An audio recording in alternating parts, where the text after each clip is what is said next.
However, this didn't mean she lacked some means of offense. Trap of Algaria.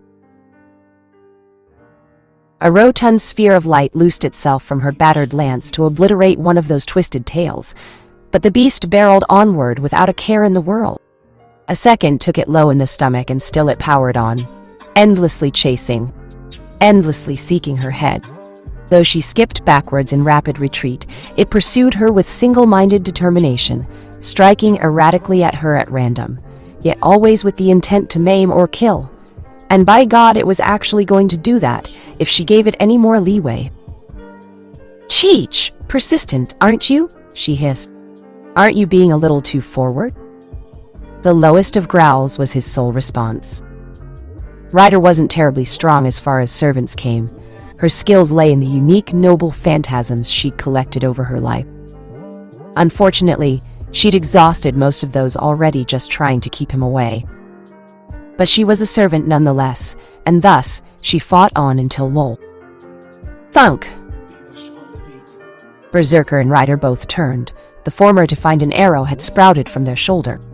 To Astolfo's horror, she realized what had happened, rather, what was about to transpire. Those fell hands released her. Their own turned, pivoting on a scorched heel to face the one who dared shoot it in the back. "Berserker, stop this." Atalanta regarded it with teary eyes. "This isn't you. Return to normal already. I can't bear to see you like this." Without thought, without warning, it pounced towards Archer. "You idiot!" Ryder cried. "Now it's after you!" Damn it. Where the hell had Saber gone?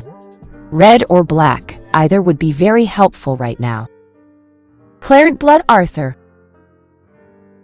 In that moment, the god saw fit to answer Ryder's prayer in the form of a crimson pillar, one that slammed into the beast's flank with sound and fury. Struck mere moments before it could land a fatal blow, the beast vanished into the torrent of red with a tormented scream. Ryder felt her every hair stand on end, her very skin growing uncomfortably warm beneath her armor, and she wasn't even the target. Berserker was, however, and he took the full brunt of Saber's noble phantasm to his chest. It didn't kill him. An icy chill crept down Ryder's spine as she watched his body tumble away, its severed halves falling to the wayside. Still moving, one was already beginning to right itself, even as Saber's terrible noble phantasm swelled back to life again and came crashing down on it. Really? Ryder wanted to cry. She wasn't cut out for a battle like this. Here she was, a humble paladin, fighting against gods and monsters. Nope. Not fair, not at all. Truly, it was so unfair that she considered quitting outright. It was only her pride that prevented it. Even so, she couldn't quite get up as Saber of Red made her grand entrance to land beside her. She'd seen better days. That once pristine suit of scarlet steel armor was worn and pitted against her slight frame, exposing the girl beneath. More than half her horned helm had been shorn away by some incredible force, exposing wild aqua orbs and a near murderous scowl. She was wounded to be sure, but her arm was still steady, her blade still true, and Ryder sensed that she was very much a force to be reckoned with. "Better get up," the blonde called out to her over the storm. "I've seen him regenerate before. This won't stop him for long." Seriously. Aghast, Ryder managed an insolent sputter. "Why'd you even save me?" "Dunno," Saber retorted with a shrug. "Felt like the right thing to do, I guess." "What the hell even is your berserker? Is he immortal or something?" "Hell, if I know," came the rejoinder. That attack had blown him in half, and by Saber's own admission, he was going to get up again. Catapulted towards the outskirts of town, his body flailed without thought or purpose, unable to arrest its abrupt flight. Even as it struggled upright, a fresh wave of scarlet slammed it back down, burying it beneath the earth. Unbidden, an ugly thought occurred to her. "Where the hell is our Saber?" Something pained flashed across Mordred's face. "None of your damn business, pipsqueak." Astolfo bristled at the condescending tone with which she'd just been addressed. "It's my business, thank you very much." "Screw you then." I blew him halfway across the damn country.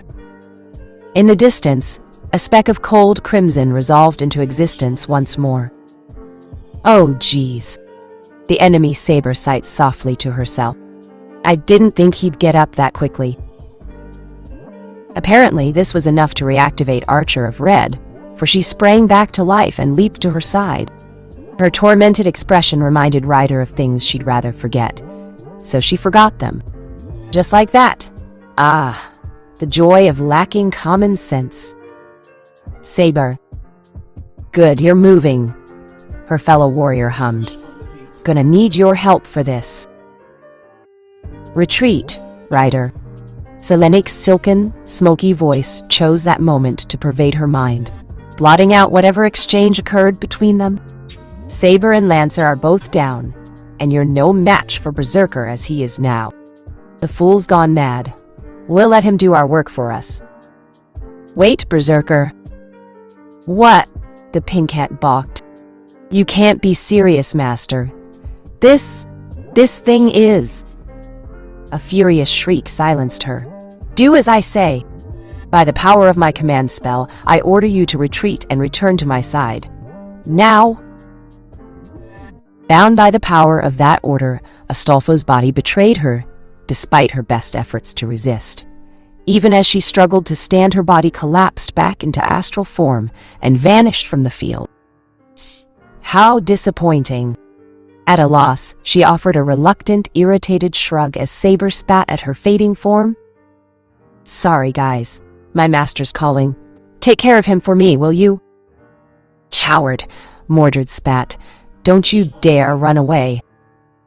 Not like she could do much else. Bye-bye. Her last sight of the pitched battle was that of Berserker blitzing his comrades at full speed. As befitting of a warrior, the Knight of Rebellion stepped up to meet the beast's inevitable charge with gusto, an unyielding bulwark in the face of adversity. A swell of prana burst further empowered her already strained muscles and battered him into the ground like an unruly mole. A beat of silence followed as its body twitched, struggling to right itself while simultaneously trapped beneath ground. In any other light, it would have been funny, were it not for the searing miasma of sheer hate stemming from the beast. Snap out of it, zombie! Mordred roared. We're on the same side! Atalanta couldn't help but tremble at the sight. My fault. This is all my fault. Mordred's head snapped around with such force that she could have sworn she heard her neck crack. Those piercing aqua-green orbs locked onto her and condemned her in the same instant. The beast stirred, and she gave a mighty holler and drove him back into the earth, burying him deep. Her actions did little to stem her rage. What do you mean this is your fault? What did you do? No, I didn't think he would. She told her, the words tumbling out of in a faltering mess, a small, dismayed laugh leaping from Atalanta's lips. It truly was. She understood that now. Her actions had forced Berserker to degrade himself to this state, made him into the monster before them. By refusing to allow him to call for Jack, she'd forced him to open the door to madness just to survive against Lancer. Now, he'd turned on them in his madness. That gentle smile had vanished, swallowed whole by the beast, and all the terror it brought with it. He would what? Saber raged at her. Try to survive. That's not, he promised. Mordred struck her full in the face. Promised what? That open-palmed smack cracked across her visage with such force that the archer saw stars. Stunned, she staggered back half a step, clutching at her crimson visage. There were no tears. She was too proud to cry from a mere strike to the face, but it stung her pride nevertheless, and her heart lurched against it. Recoiling, she gaped back at her. Coward! The word proved damning all by itself. What were you thinking? Who said you could be so selfish? Wordlessly, the archer crumpled. I'm so sorry. With that, her mind finally buckled under the strain, guilt and grief subsuming her every waking thought. What had she done? What had she done? What had she done? What had she done? There could be no forgiveness for this. No mercy offered, nor accepted. This was, wholeheartedly, her fault. She had nothing left to give here. No. Wait. She did have one card left to play in her hand. Never, let it be said that Atalanta was one to think rationally. An ace up her sleeve, one she had refused to play out of principle. Once used, there could be no turning back, no returning to the path she had abandoned. Once she used that, she would be trapped in that hideous state for the remaining of her summoning, if not the war itself. She would cast aside all reason, all hesitation, all for the sake of strength. A small foolish part of her clung to the idea that it could be reversed, but it drowned in her own bitter resentment for herself. She had to make amends, here and now. She wouldn't be able to live with herself if she didn't. Madness for madness. Strength to match strength. Darkness against his own darkness. With a thought, a pitch-black pelt materialized in her hand. Mordred recoiled at the sight of it. Indeed, her very soul acknowledged it was wholly wrong. It shouldn't exist, yet it did. The hide of a tainted creature further made mad by legend, warped by rumors and myths alike, until it was naught but a cloak of madness masquerading as that of a divine beast. And Atalanta was about to drive that very thing through her own heart. If this doesn't work, if ruler can't change me back, kill me. Wait a second, what are you? Brandishing aloft for the world to see, she prepared to ram it into her chest. Agrius. In that moment, earth ruptured at their feet, and Berserker's warped body burst through, claws howling for their heads well. Stand back, servants of Red! Hell fell upon Berserker, aborting his wild charge, and her own phantasm in a single heartbeat. A storm of earth and death hardened into iron fell from the heavens and slammed into the terrible creature, stunning it. Even as it sought to rise, a fresh blast drove it back, stakes erupting from the soil to stab at clawed feet, harrying it relentlessly until it finally gave ground.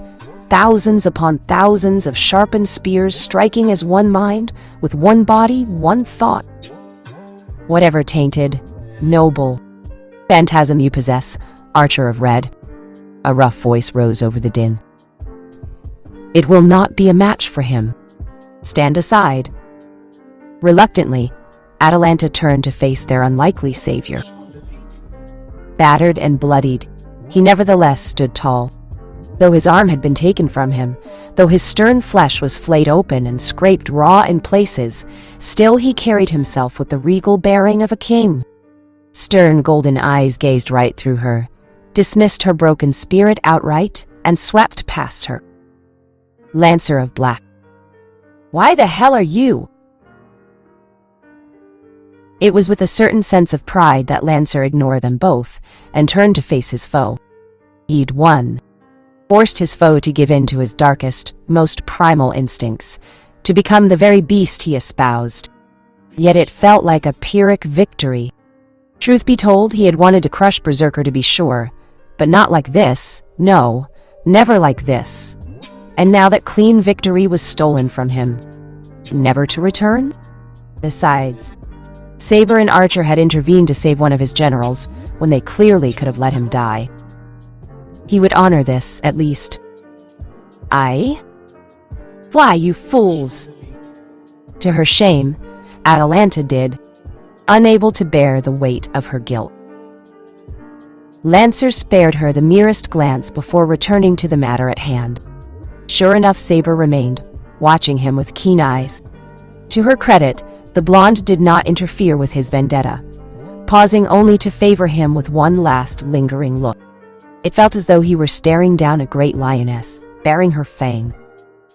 You kill him, I kill you. The words were a promise as much as a warning. Don't forget that. Lancer laughed. My, how bold women have grown in this age. Grimacing, he placed himself between the berserk blonde and his prey.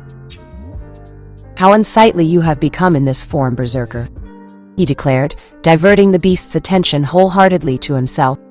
I am your opponent, Or have you forgotten me already? Is your mind so far gone that you no longer recognize friend from foe?" Sneering, he baited the hook. "Are you afraid?"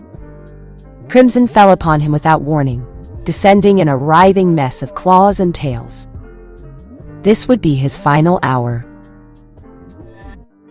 Vlad felt it in his bones, knew it in his heart of hearts, yet still he fought on.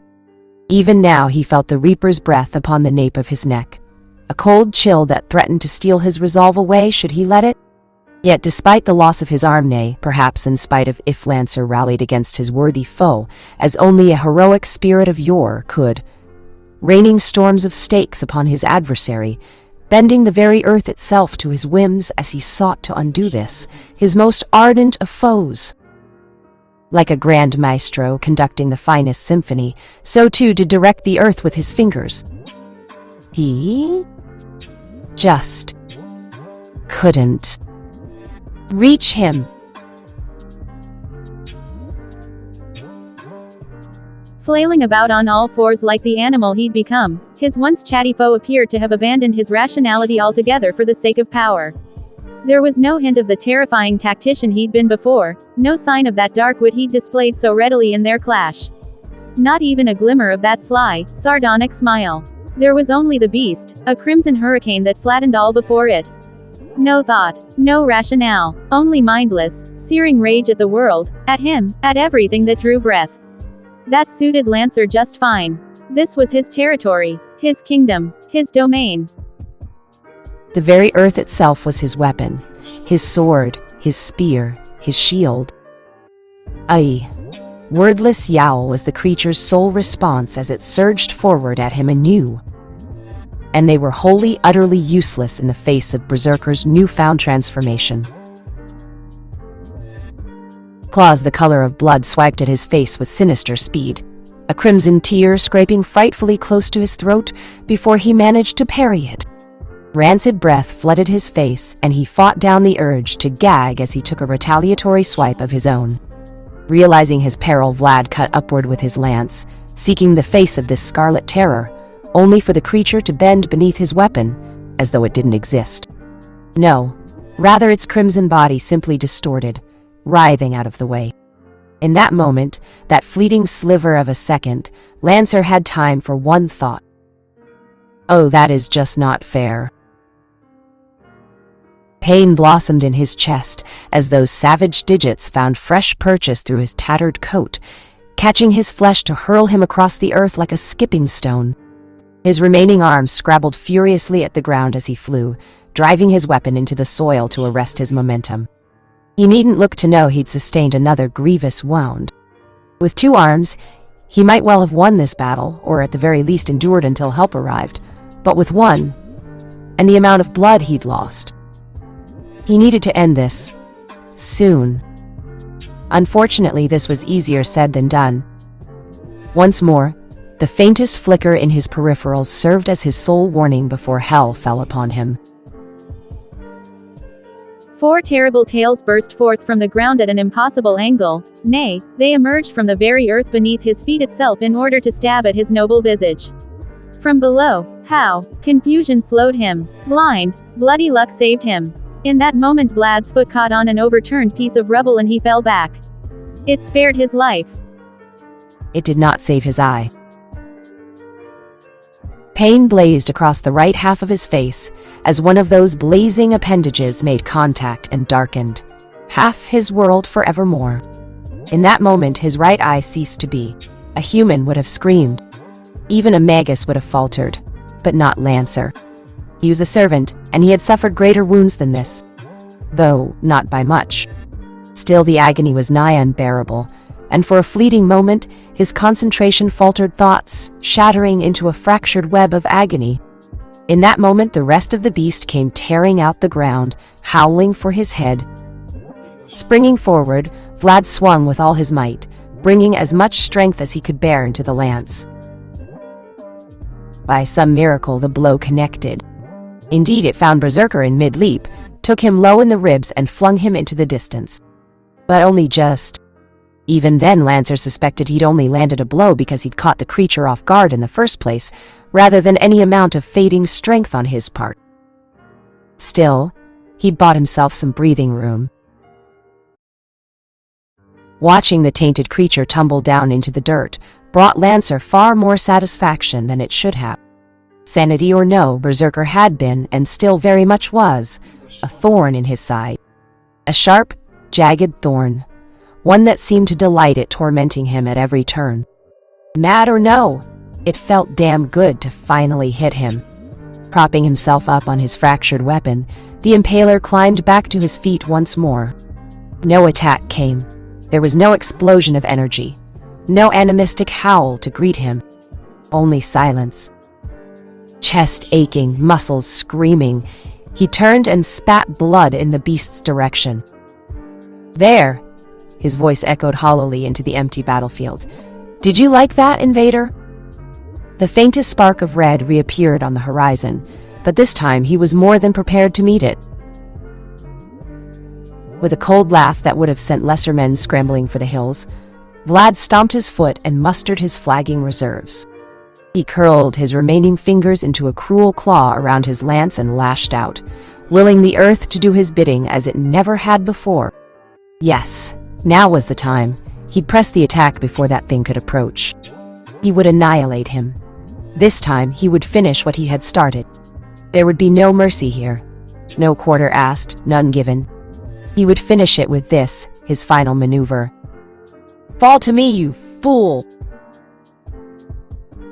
He spoke and the world answered, twisting into a jagged mess of death, one that roared forward to meet his great enemy. Darting away from the torrent of unearthly spokes, the four-tailed creature dropped down onto all fours and contorted its body at an inhuman angle, tearing at the soil beneath clawed paws. Aghast, he realized it was trying to burrow underground again, to escape his attack by virtue of remaining unseen. Well, he could not have that, could he? A thought was all it took. Fresh torrent forced the beast to abandon this course altogether in favor of a frenzied, desperate attack. Tails lashing behind it like four great whips gouging the earth, it sprang at him, only to find its assault stalled once again by an earthen wall of towering spires. They shattered like rotten wood as the beast swept its arms sideways. Those blazing white eyes found him in spite of the distance, narrowing to jagged slits. A clawed hand rose, crushing a stray stake to charred embers within that eerie crimson fist. As Lancer looked on, its body heaved, back twisting madly against some unseen, eldritch force he couldn't begin to understand. To his dismay it stood, bracing itself on its hind legs to glower in his direction. And then, incredibly, the beast spoke to him. "Lan, sir." Cold dread settled in Vlad's gut. Funny how one word can inspire such dread. Not even a sentence, and yet the sound of it unmanned him entirely. His title, Berserker, had not shouted it at him, nor used his name. He'd barely even spoken to him, the word little more than a whisper, scarcely heard due to the great gulf between. Yet Vlad heard it all the same. Felt it. He could still see the hate behind those eyes, the endless storm of pent-up wrath but sharpened now, that once mindless rage thinly leashed if only for the moment. Somehow, Berserker managed to focus his fury on one target. One being. One servant. Him. Berserker, rather, the beast he'd become, wanted to flatten him. It longed to chew him up and spit him back out. It desired nothing but his complete and utter annihilation. Gods be damned, he was probably going to get it too. With so many wounds and his vision halved, he wasn't certain he could last much longer. And what of Berserker? Surely he must be draining his master dry. But Lancer was nothing if not stubborn. With a wordless roar, Vlad loosed a fresh wave from afar only. A fool would try to face someone of Berserker's caliber in close combat in a vain attempt to bury him, before his mad charge could reach him. In that, he was only partly successful.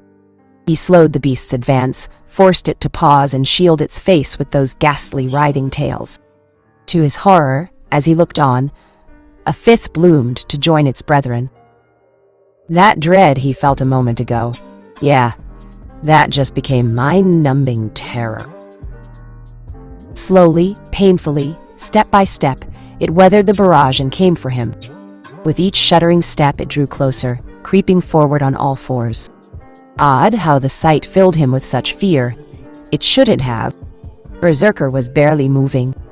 Like a twisted insect dragging itself across the ground, a serpent slithering on its belly. Then it leaped. Impossible to track, much less counter. Its body blurred like liquid crimson, circumventing all attempts to be bound by his spears. Leaping from those that sought to shove it away, decimating the ones that tried to skewer it, writhing around his every volley to fly at him with impossible speed. Indeed, if he hadn't known better, he would have sworn the creature was able to predict him somehow. Perhaps it wasn't as mad as he initially thought. Then again, could possibly make sense of a madman's mind. Said madman was going to kill him if he closed the gap. The thought rankled. Was he truly going to die here, full of bitterness and regret, alone? Just as he had in his last life. No! Relinquishing his bruising grasp on his pride, he cast it aside and cried out to his allies for aid. Saber! Rider! His rich voice echoed out into the battlefield. I require assistance. None answered his call for aid, though he almost wished they would. Distant explosion answered his declaration. Vlad knew not if they had been defeated or if they were still fighting. He couldn't spare a moment to look. To take his eyes off this blackened creature meant death. It required his full attention, every fiber of his being to focus upon it, to keep up the barrage, to keep the beast back. No doubt Darnik would rather he retreat and live to fight another day. Doing so now would devastate not only his pride, but his very sense of self. Drawing himself up to his full towering height, Lancer of Black stared death in the face and refused to falter. Hear me, Berserker of Red. The mighty resonance of his words briefly gave the creature pause. If it is my life you seek, then so be it, but I will not go quietly. Have at you! A snap of his remaining fingers twisted the soil into 20,000 stakes at his feet. Another ripped them free and sent them crashing down into the beast before him in the form of countless spears.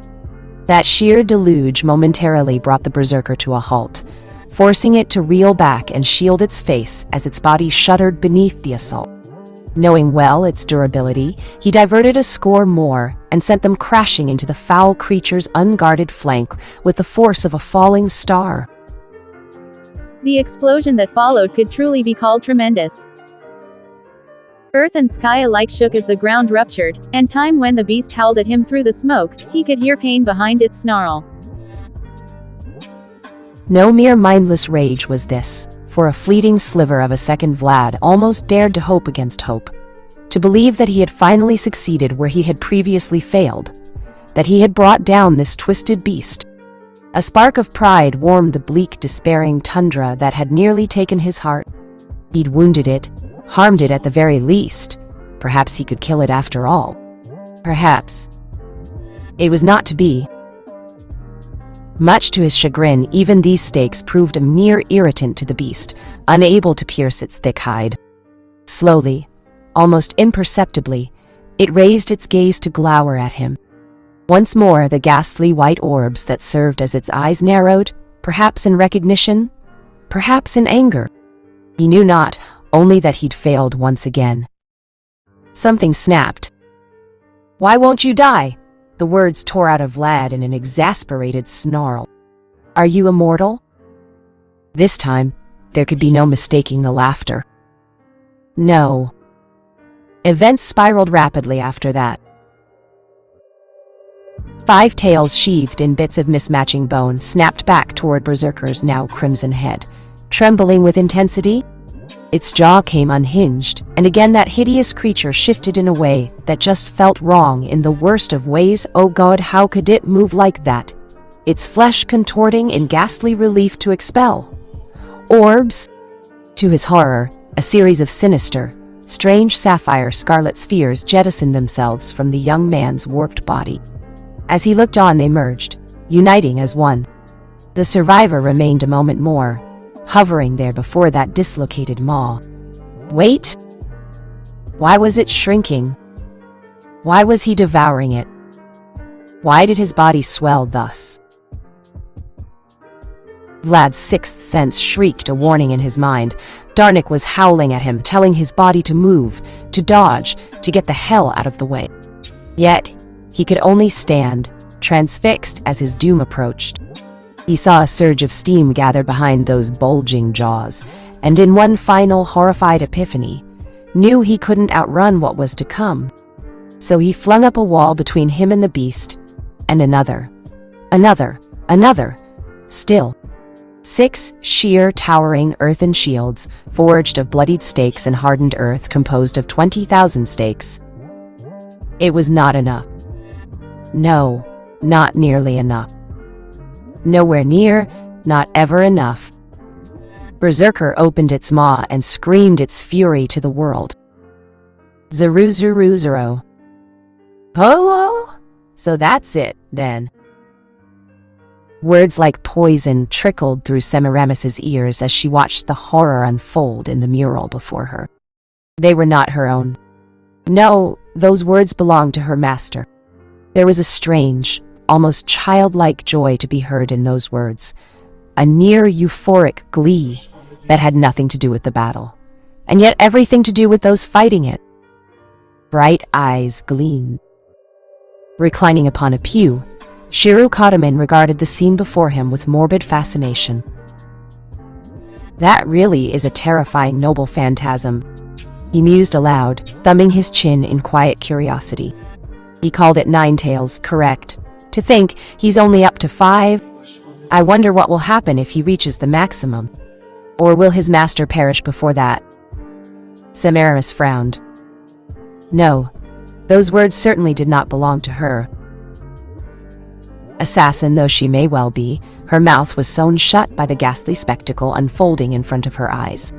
This ghastly scene still playing out through the twisted miracle of magecraft that was her nearly completed hanging gardens, every moment witnessed despite the distance.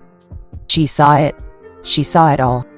Not 6 tails but 5, yet somehow this was worse than what she herself had witnessed firsthand. There was no sanity here. Rather than dip a toe into darkness, Berserker had plunged headlong into, consequences be damned. This was terror. This was death. And just looking at it was hell because it should not exist. Yet it did exist, and because it did exist, it was going to drive her mad. Oh dear. Her master's soft, mellifluous voice cut through the gibbering madness. I believe he just killed Lancer. Shrinking back slightly, the Blackette regarded her master with cold cynicism. Shiro could not be called cruel. No. He had long since suppressed that side of himself alongside a good deal of his emotions, so utterly as to say they no longer existed. Yet she would be lying if she said she didn't see a glimmer of cold satisfaction in her master's eyes. For whatever reason, Berserker's fall pleased him. It displeased Semiramis more than she cared to admit. He had been hers to kill. Hers! She wanted to break him. To make him grovel before her. To make him hers. Hers! No one else's. To see him reduced to such a state, of his own volition no less. It galled her more than words. This was truly a berserker. This man knew not the concept of restraint. Rather he had, but it had been taken from him, plucked as surely as the fruit of his sanity from a withered vine. Whether he would recover from this was anyone's guess, least of all her own. But try as she might, she couldn't deny it, for in the darkest part of her being, she could not bear to see him like this. Master, she began slowly, choosing her words with great care, we should do something. My gardens are nearly complete. Shiro shook his head in swift denial. No, I want to watch this. No? The Queen of Assyria absolutely bristled in disbelief at this sudden turn of behavior. You can't be serious, Master. He's out of control. Do you think he'll stop with Lancer? No. Even a fool could see he's gone mad. If this continues, we'll not only lose Berserker, but our saber and archer as well. if not more. We must stop him. Are you really willing to risk? To her dismay, her master raised a hand. Perhaps you didn't hear me, Semiramis. Command spell pulsed threateningly upon the back of said hand. Settling in, Shiro laid a hand against his chin. ... I said I want to watch.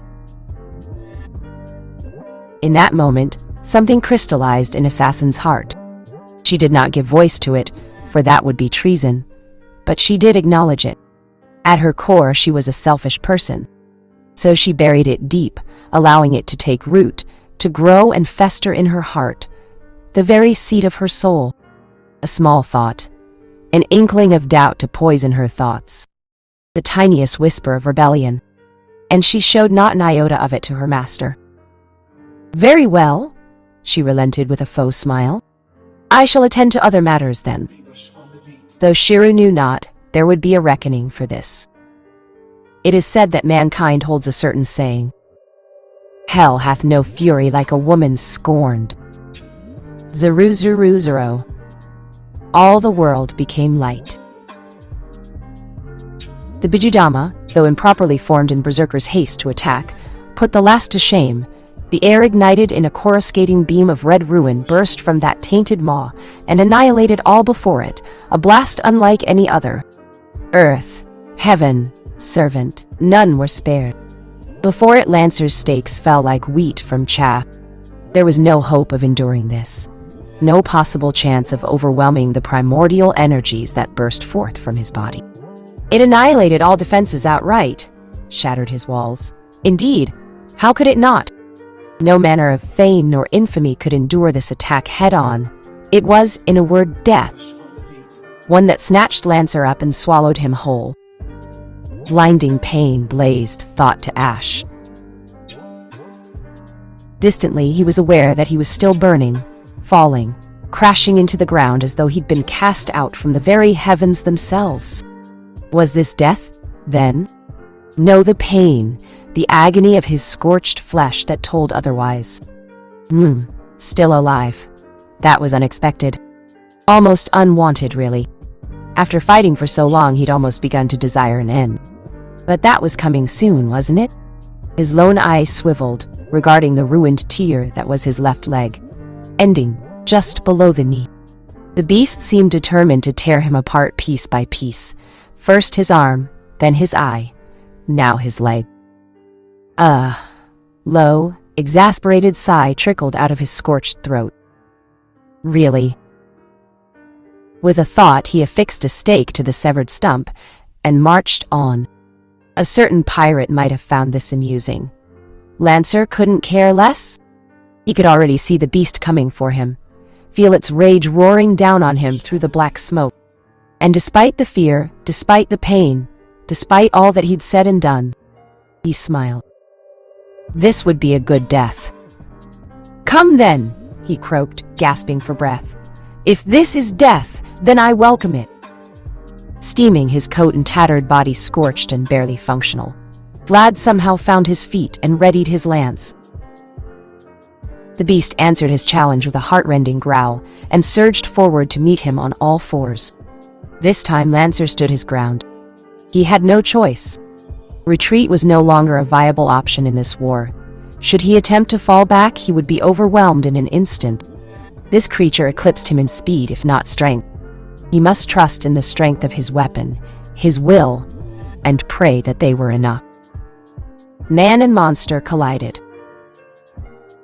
Though Lancer knew his rival might well be a mindless beast, it was a clever beast all the same. Years of instinct ingrained into its body lent it savage skill no man should possess. That hideous form bent at impossible angles to evade his attacks, sprouted extra limbs, sometimes even an extra torso entirely, to beat him back whenever he came close to scoring a meaningful blow, and at times seemed capable of completely predicting his moves altogether before he made them. When he tried to leap away, he abruptly to find that abomination right in his face, slavering jaws snapping shut mere meters from his nose. No warrior was this. Though his arm buckled and his strength failed him, still he grappled with the creature, fighting to keep that tearing maw away from his face. At such proximity, merely standing in the beast's presence sapped what little of his strength remained. Its very existence threatened to corrode him outright, to sear away his skin till naught but ashes remained. This was death. Yet the battle was not yet lost. He could use that and perhaps emerge victorious. He knew what would happen if he were to utilize his true noble phantasm. Using it now might even turn the tide in his favor. Done under his own volition, his mind would still be his own, and he could use that to pick apart this slobbering beast. Yes, the legend of Dracula would grant him power as he'd never known, power to prevail, at the cost of his dignity, his very soul. In another timeline, Darnik would have commanded him to do just that. Vlad would have killed him for it in turn, only to find himself bound to his master by a dying wish. They would have died together, body and soul. Yes, he should just give in? Golden eyes bulged. Never. With a supreme effort of will, Lancer bucked, slammed his back against the ground, and drove his feet stake and otherwise into Berserker's chest. The result was nothing short of spectacular. Unprepared for the sudden surge of strength, Berserker shot backwards with a startled yowl, propelled away at terrible speeds. A nearby hillock shattered as he crashed through it, tumbling headlong across the upturned earth. A brief reprieve, a much-needed moment to catch his breath. Even wounded Vlad was still a force to be reckoned with. In spite of his wounds, though he stood on his last leg, he was every bit a heroic spirit. He may well die, but not without a fight. Gasping, gritting his teeth, he dared to look up and muster his forces. He soon wished he hadn't. Winding a circuitous route across the battlefield, Berserker bounded over a fresh volley of stakes, hurdled a second, shattered a third. By the time Vlad realized his peril, he was less than a meter away. In the time it took for him to formulate a plan, the beast had already crossed the narrow distance between them. A single leap closed the gap, and this time, there was no escape. Scalding hands closed around his throat and bore him down, driving his body to the earth. His lance flew from his grasp, sent skittering across the earth and out of reach. Fist reared up and almost immediately swung down into his gut. Muscles swelled, bursting through that tainted crimson shroud. Vlad had time for one final thought as he beheld those clenched knuckles, streaking now towards his face. Oh. Crunch. Then a vile volley of vicious vermilion viscerated his visage, one after another. They crashed down upon him like an endless stampede that targeted everything, a relentless barrage of scalding punches that did not cease, did not relent, did not stop, no matter how much he wished they would. No more tricks, no blasts of energy to shake the world. Reduced to naught but their fists and their hatred for one another. The two servants duked it out. Well, Berserker did. Lancer found it was all he could do merely to protect his face with his remaining arm. Even now he could feel himself faltering, failing to ward off the blows. And then, quite suddenly, he died. Zero. My, what a marvelous tragedy. Shakespeare bellowed out a harsh laugh as he beheld the sordid scene before him, watching the beast that Berserker had come rage about like the mindless creature many thought it to be. Bah! He, Castor, knew better. Anyone with half a brain could see the will, the instinct. Behind those blows, that indomitable drive, relentlessly pushing him further and further down the path to madness. It was almost poetic in a twisted way. All the while, this self-proclaimed storyteller furiously scratched out entry after entry into the empty tome clutched in his hand. His fingers moved as one, little more than a tangled blur of motion, as he gave form to both his thoughts and fits of whimsy even more so. Glorious, absolutely glorious. He'd been right to follow these three to the battlefield. But not to fight, oh no. His talents were not suited for the art of war, rather his skills lay in a far more subtle field. He could not control this battle, nor could he force the combatants to do his bidding. But he could give things a little nudge. After all, His duty was to record every lasting moment, and thus document this tragedy, nay, cement it. Secure in a towering tree just beyond the edge of the battle, his keen eyes were able to discern every movement, every action, every drop of blood. True to his nature, Caster of Red documented it flawlessly, of course, while adding his own unique flair to the tale he was creating. What, even the greatest authors embellished a little? The hero turns upon the maiden and attacks his friends. Yes, yes, yes! Glorious! He crowed, eyes shining with dark mirth, as his quill danced erratically upon the parchment. A man who became a beast, a fool who threw his humanity aside. There were those who accidentally attained power and glory, but then destroyed everything. This! Truly, there can be no greater tragedy. Indeed, he couldn't have written it any better himself. At this rate, Berserker would not only slaughter Lancer, but eventually turn his attention toward the other servants on the field. Perhaps he'd even go on to assault the fortress of Ig Millennia. Would others unite against him? Would he turn the war inside out, or, as the youngsters said these days, would the turns be tabled? He believed that was the phrase. Wasn't it? Yes, probably. Should Berserker manage to claw his way back from the brink, that would ruin this tragedy. But surely he would not. He was too far gone, utterly and wholly beyond help. Wasn't he? Thus it came as quite a shock to Shakespeare. Yes, quite a shock indeed, when a spear set itself against his throat from behind. The attack caught him with such speed that he found himself utterly helpless before it. Even if he possessed the skills to deflect it, they would have made no difference, able to do naught but fling up his arms and surrender. He recognized the silver weapon at his throat all too well. "Ack!" he croaked. "Mercy, my lord, surely you can see I'm harmless." Harmless? A light laugh danced in his ears. "Hardly. You're the furthest thing from it. Maybe I should just kill you now." "Nay, I beg of thee." A bead of cold sweat ran down the writer's brow as that wicked edge tightened upon his Adam's apple. To kill me here, so near the climax of this battle, that would be unforgivable. How cruel! Yes, how cruel of you, Achilles! How could you do such a thing? Rider of Red gazed back at him with that serene, insufferable smile that Castor so loathed.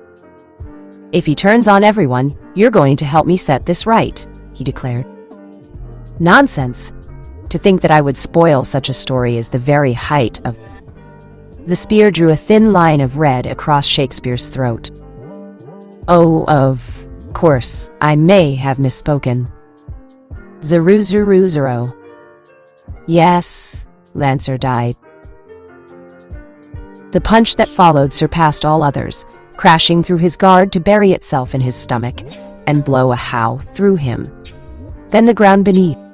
A strike so savage that it shattered the bedrock beneath for 6 meters down, and kept right going. It was a mortal blow, one that would claim his life eventually, no matter the outcome of this battle. By all means fatal. There would be no coming back from this, no command spell that would save his life now, only prolong the inevitable. Vlad couldn't help himself. It was so utterly unexpected that he laughed. Unsatisfied with his continued existence, however brief said existence might be, the beast growled at him and arched its arm back for the killing stroke. In his final moments, Vlad felt Darnic issue. One final furious command, a desperate ploy reinforced by 2 command spells in a frantic attempt to stave off his inevitable demise. Use it! Use the legend of Dracula! Do it! Do it now! With the last of his willpower, Vlad warded his command off, even as his body fought to respond in vain. With every fiber of his being, his pride, his very existence, he denied it. He denied him. He was not Dracula. He was Vlad III, ruler of this country. He would die here with regret in his heart, and sorrow in his soul perhaps, but he would yet die satisfied. Fighting. The fists swung back anew. Vlad's final thought was one of pride. He would perish as a man, not a monster. What a shame. Inwardly, however, he fell prey to one final, almost nostalgic regret. Yes, it's such a pity, really. How I wish we could have fought together under the same banner. If not in this life, then the last. Perhaps the next, then. The world would have trembled before us. Farewell, my foe, nay, my rival. Finish me now, Berserker of Red! Outwardly, he roared at thee, as his body began to warp and contort. Beast! I wish to die as I lived, as a man. Those horrible claws were all too glad to grant his last dying wish. They barreled down without mercy and slammed into his chest. He felt those cold, cruel, clawed fingers wrap around his heart and pull, ripping the organ fro his chest in a cruel, bloody spray. In that instant, the incessant buzz of Darnik's command spells vanished in a red haze, and the Lord Impaler found himself free from everything. Ah, wonderful, he gasped, choking on his own blood. Well done. Well done indeed. You have my thanks, O mighty rival. A small shuddering sigh fled from Vlad's lips, his remaining eye narrowing in something akin to relief as he arched his neck back. Death should have been nearly instantaneous, yet still, he clung on. Though his body began to collapse immediately, though his flesh failed him, he still held a few precious moments to exist before the Grail claimed him. Darnik's shouts had been reduced to mere whispers in his mind, damning him for a fool. But he cared not. This had never been about him. While he might have failed to find his wish, he at least died in the manner he wished, fighting as a man. However, snapping upright, Vlad seized the beast by the arm in an iron vise before it could strike again. His fingers immediately began to peel on contact, his scorched flesh screaming even as he faded. Yet still he held fast to this cruel creature. He was not content with this. He could not die silently, not when the one before him tread the same path as he. More than that, here was someone who had sacrificed his very sense of self, and might not see it returned. Should he let this stand, it would stain his honor more than he could bear. He knew his death would jumpstart the war. Of course, Darnik would be angry and seek revenge. Moreover, his passing would prod the rest of his faction into action. How ironic. Though he knew that his was but the first of many such deaths come and cared not a whit for it. But perhaps he could yet help this young man? A rival he might well be, but in some twisted way Lancer respected him.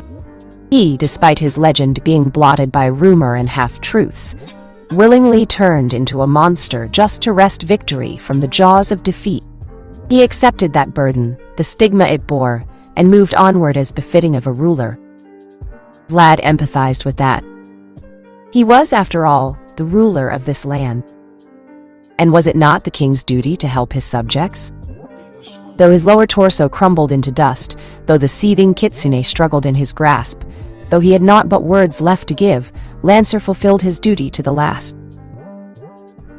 Master that rage of yours, O wrathful berserker, he intoned solemnly, as the decay crept across his torn chest. Do not let it control you, define you. Do not let it twist your being and haunt your every thought, as it did mine.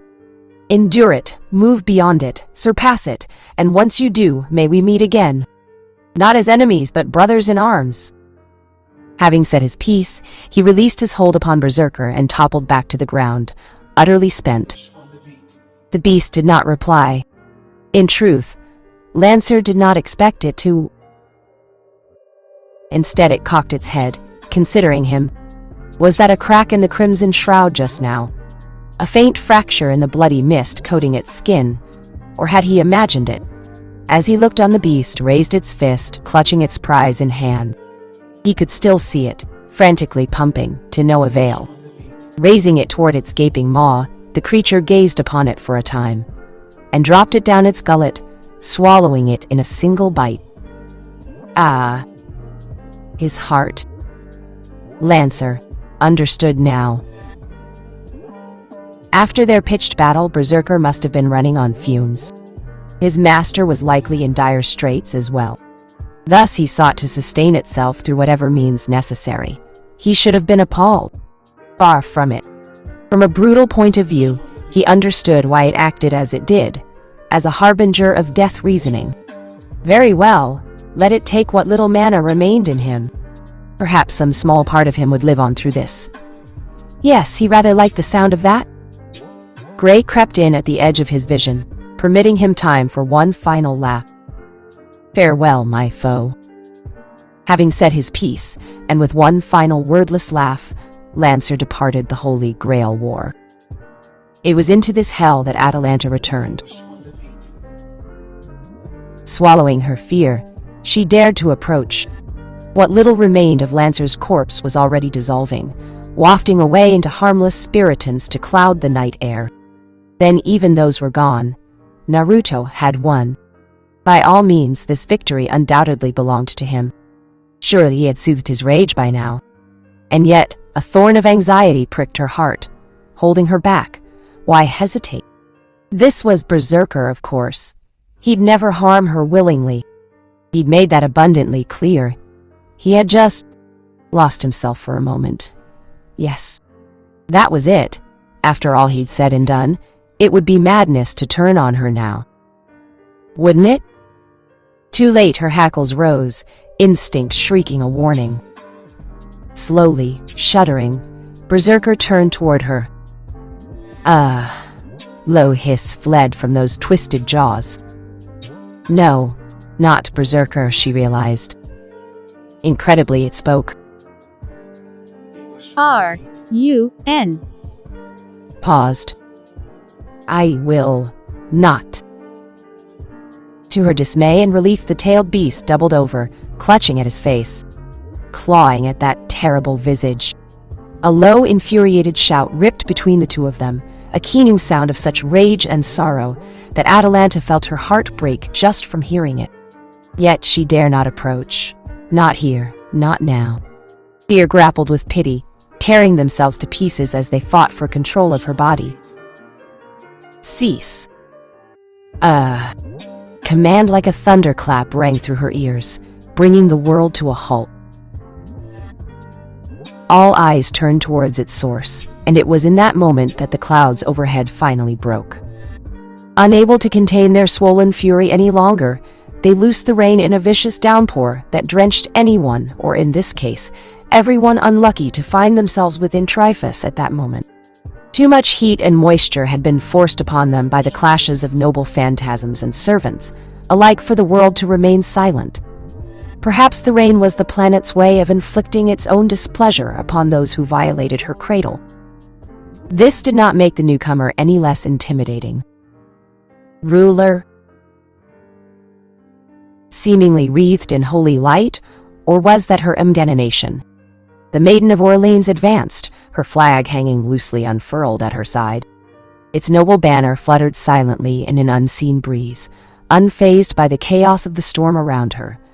A bastion of sense and sanity, much like its owner. Those placid amethyst eyes were stern and focused, yet soft and warm. If there was fear found in her gaze, she did not give voice to it. If there was hesitation held in her heart, she didn't speak it. Instead, she marched ever forward, firm and resolute in her resolve. "Oi, stay back!" Mordred snapped. "Has gone nuts. He'll try to kill you." Ruler paid her no heed. Nay, her step did not falter in the least. "That's enough, Berserker," she soothed. "Don't you think?" The beast growled back at her. K-I-L. "I think not." An armored arm rose, bringing with it a pulse of familiar crimson light. Her command spells flashed, inflicting her will, her very sense of self upon the struggling servant. In that moment, Ruler expended a portion of the gift that made her so terribly dangerous.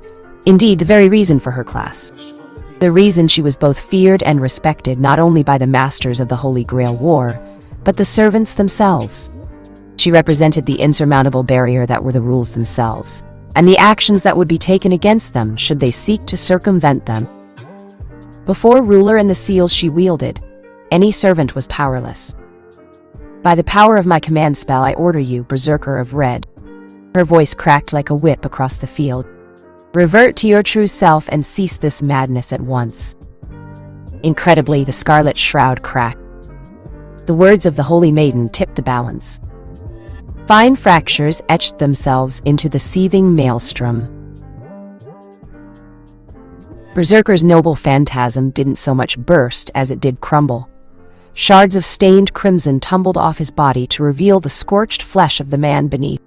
White eyes faded fitfully, first into savage scarlet, then baleful blue. Slowly, painfully, Berserker Naruto, she reminded herself, straightened, rising to stand on two legs once more. There was a strange, blank look to his eyes, one that seemed distant, almost inhuman by mere comparison, as though he'd just woken from an incredibly long dream. Ruler offered a small smile in recompense for the young man's insolent silence. "Welcome back," she hummed. "I was concerned. For a time." Naruto blinked slowly into rain. "Where? Ack, cold." Shaking himself like a wet dog, the whiskered warrior surveyed the battlefield and all he'd wrought. The stunned servants, the shattered earth, the torn sky. He did not laugh as Atalanta expected him to. There was no burst of dulcet laughter, no witty remark to diffuse the situation. He looked as confused as they all save Ruler must have felt. Had his madness enhancement stripped all memories of the fight from him? Or was he perhaps playing dumb, acting the fool for the sake of levity? Regardless, she soon had her answer. Wet and sputtering Uzumaki? Naruto cast his gaze about in the rain, struggling to make sense of where he was and what he'd done. "Sue?"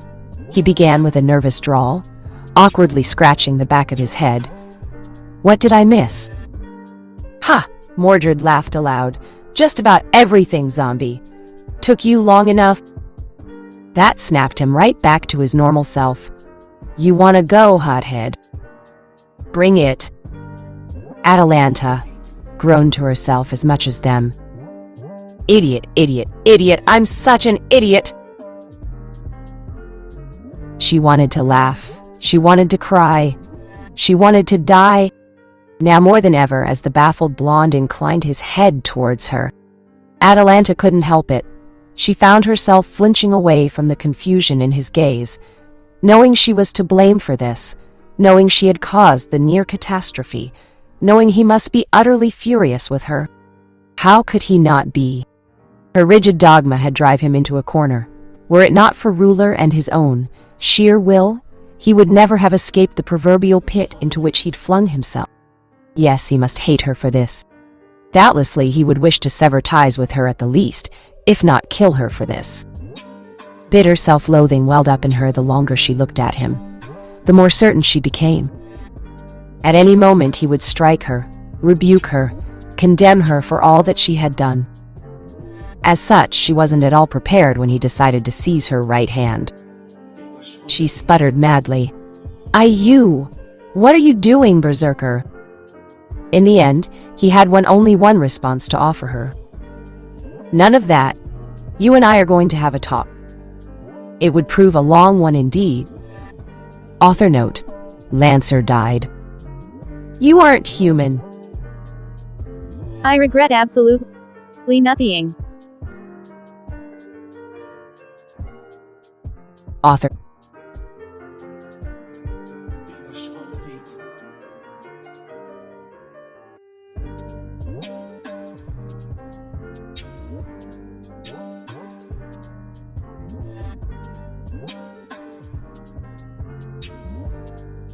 Blue on Black. Interlude. Frankenstein frowned. Mismatching eyes confirmed the strange sight before her, and yet this berserker of black blinked again as her mind struggled to make sense of what she was looking at. Innocent, innocuous red orbs blinked up at her in quiet fear and trepidation from where their owner lay on the bed, her wee body trembling like a stray leaf caught in the wind. Bran knew fear well, but this wasn't fear of her, but fear for her very life. This was no enemy here, but a tiny little life, a small candle that might be blown out in a strong wind. Poor thing. She looked so scared. Fran supposed had good reason to be, considering the consequences. Wrapped in a borrow white dress likely belonged to Fiora, several sizes too large for her tiny frame. She wore the garment like a tent, furtively tucking her knees into her chest as though to hide herself in it. This wee, tiny girl before her. Hair long and white as snow, off eyes red as blood, and a body not unlike that of a child. So frail. Even if she survived this, she'd only live 3 years at most. Chiron had been adamant about that just before he'd left. Were it not for her companion, she might have been tempted to hug the poor girl. By contrast, this woman radiated a regal presence, not one of arrogance. They'd given her a red sleeve dress to wear, but she scarcely seemed to notice it.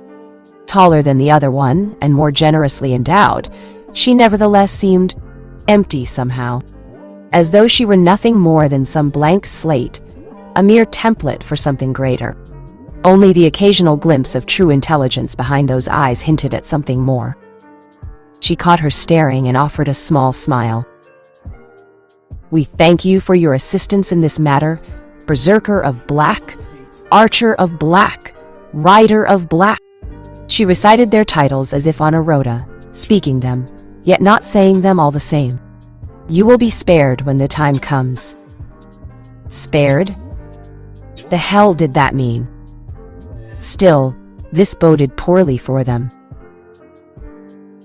2 rogue homunculi, each displaying frightful signs of true sentience. If they were found out, Avisbron would probably try to dissect both of them on the spot. Or worse, throw them in that mess of mud he called a golem. Foul, caster, cruel, heart of stone. She wanted to crush his head, but Calls wouldn't let her. In that moment, she realized they'd been had. She couldn't possibly turn these two in. She wouldn't let her master do it either. They were innocents in this, and Fran had strong feelings regarding innocence in any legend. Surely Astolfo must have known this when he, or was it she?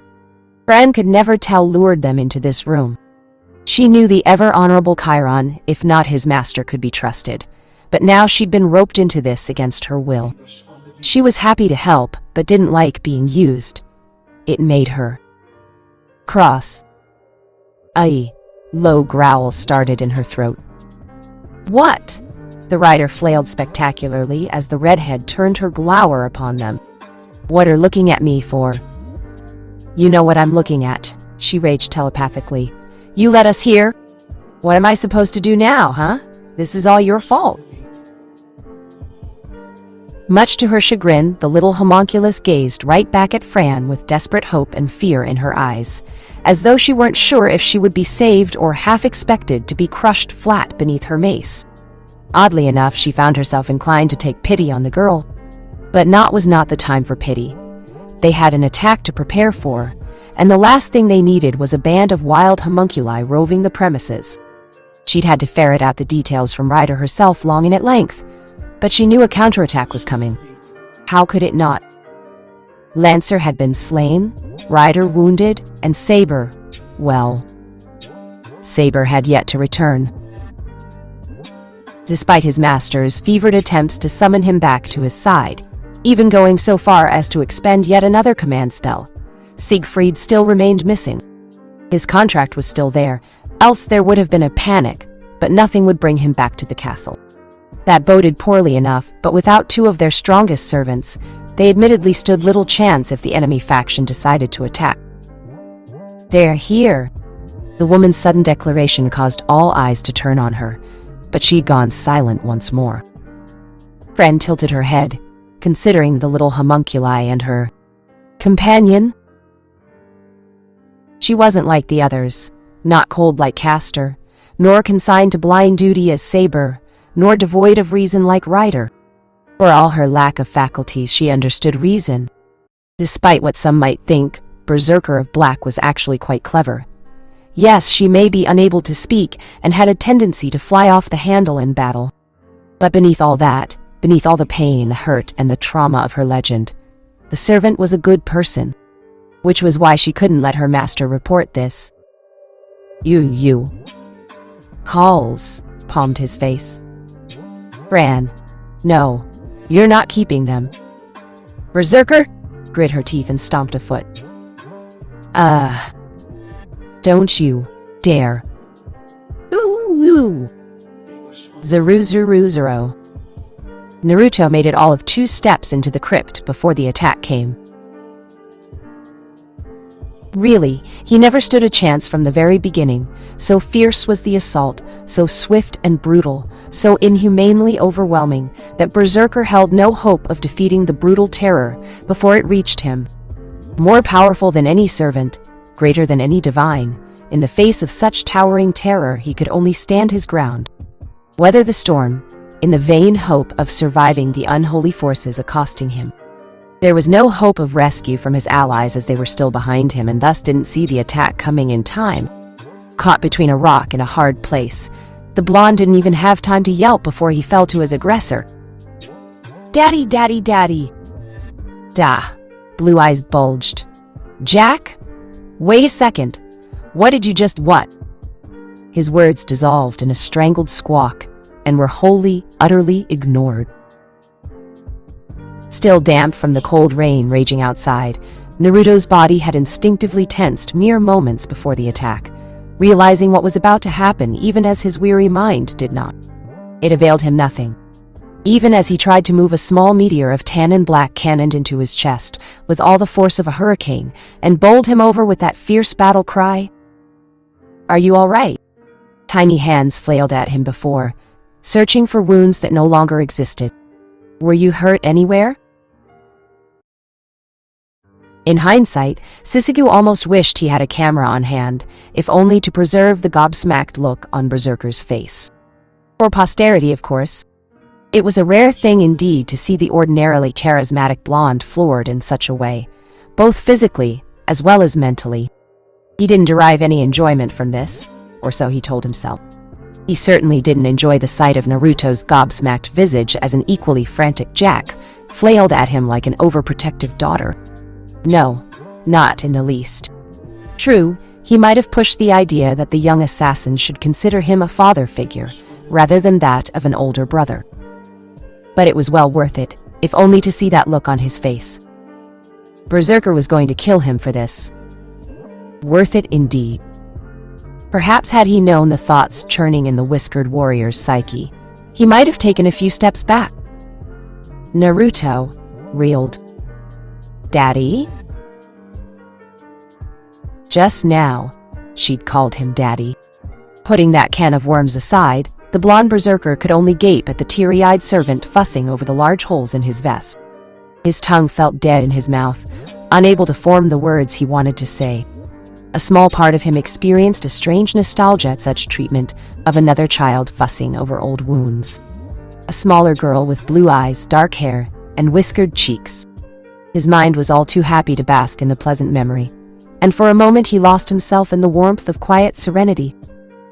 But Jack was still tugging at him, and he blinked away the phantom to straighten with an effort. Just a few new holes, nothing new. He unbent enough to muss her hair, drawing a relieved giggle from his charge. I should be asking you the same thing, though. How are you doing? I'm sorry I used my noble phantasm without warning you, but I didn't have much choice back there. Backlash didn't hit you too hard. As he looked on her ashen head bobbed in agreement, golden eyes gleaming. I feel much better now, Daddy. A lone muscle jumped high in Naruto's jaw as his mad enhancement roared back to life with the strength of 1,000 men. Too cute. Stop, stupid. My heart can't take this. Times like these served as a painful reminder of his berserker status. Not only did he risk losing himself in battle, but it stripped him of all restraint and made him more emotional than he'd like, such as now. Now, when he really wanted to give Jack a hug. Among other things, he was struck again by the sudden urge to spoil her rotten and Shiu. Naruto, a familiar voice jolted the servant in question. Might I have a word? Only then did the duo realize they weren't alone. In all fairness, Jean Rum had been very patient with her servant and his ward thus far. Indeed, the bespectacled master had held her tongue until this very moment, content to linger in a corner as the unlikely pair continued to talk amongst themselves. No longer, it seemed. She stepped forward, Shizuku stepped back, and Naruto moved to meet her with a wordless expression of his own. The battle-scarred necromancer knew at once what was about to transpire, what would be said, but even then he still found himself powerless to stop it. Something in the way she'd said his name caused the Shizuku to briefly quail, but he stood strong. He knew at once she was wholly displeased if she was going so far as to use Berserker's name. This would bode poorly. "Yeah, boss." When she didn't immediately answer, a bead of sweat dripped down Naruto's brow. "You're, being awfully quiet." Rather than the rebuke everyone had expected, the brunette surged forward. Slim's arms crushed around the startled servant as she buried her head in his neck. The necromancer waited for the inevitable explosion. Rage, shouting, anything. Remarkably, Berserker didn't bolt, though it would have been well within his ability to do so. "Whoa, hey," he sputtered spectacularly, flailing like an oiled eel in her grasp. "Where's this coming from all of a sudden? My innocent heart isn't prepared for this." "Prepared for what?" Assassin tilted her head, baffled. "I'll tell you when you're older, Jackie." "Ah, but I want to know now." "Absolutely not." "Innocent heart my ass," Shizuku chuckled as the blonde continued to wriggle and writhe. Berserker was likely the least innocent servant among them, if not for his pranks, sly remarks, or love of all things chaotic, then his own madness enhancement and the ferocity that often followed in his wake. Still, Jean was speaking, and he committed himself to watching this spectacle play out to its inevitable conclusion. "You blind, bloody fool," she murmured into his shoulder. "Don't you ever do that again. You hear me?" Ah. This time Naruto's awkward smile wasn't entirely feigned. "I didn't know you cared." "Which is why I'm doing this," she informed him primly. Naruto blinked twice. "Doing what?" "Here it comes." A sweet smile quirked at Rum's lips, but she didn't elaborate further. Verbally, at least. Instead, she stepped back and raised the book she'd been cradling in her right hand. Naruto risked a moment to glance at the purported novel and felt a touch of trepidation at the sight of it.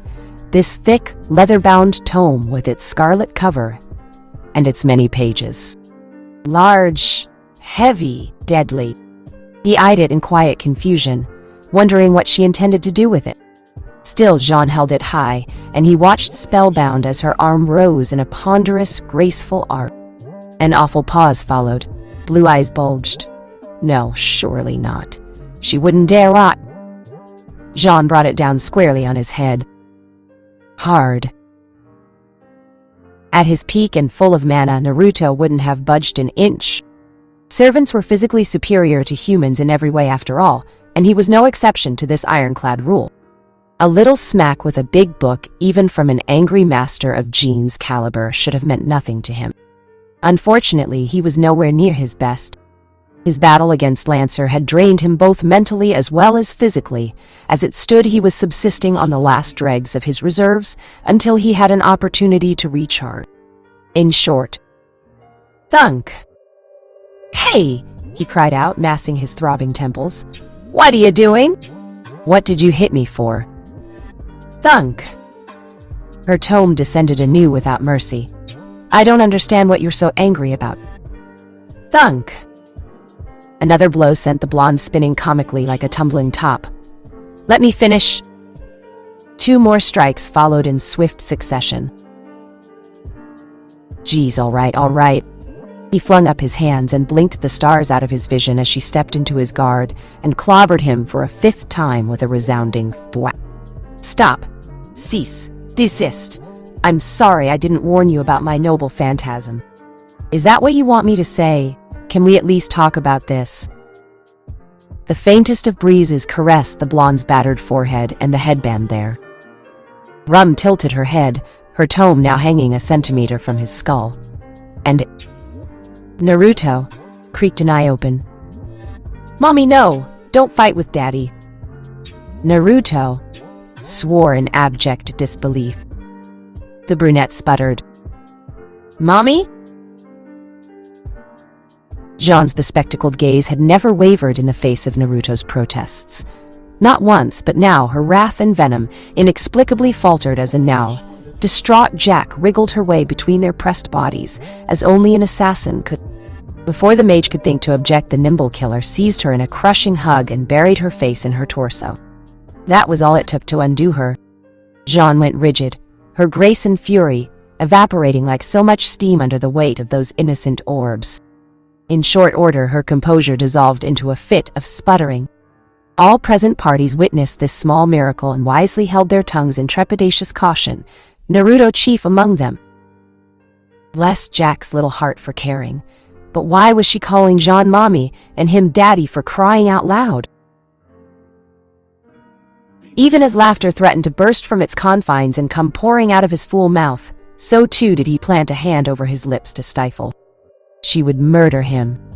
If so much as a stray snicker escaped his mouth here in this moment, he knew Jean would wreak swift and bloody vengeance.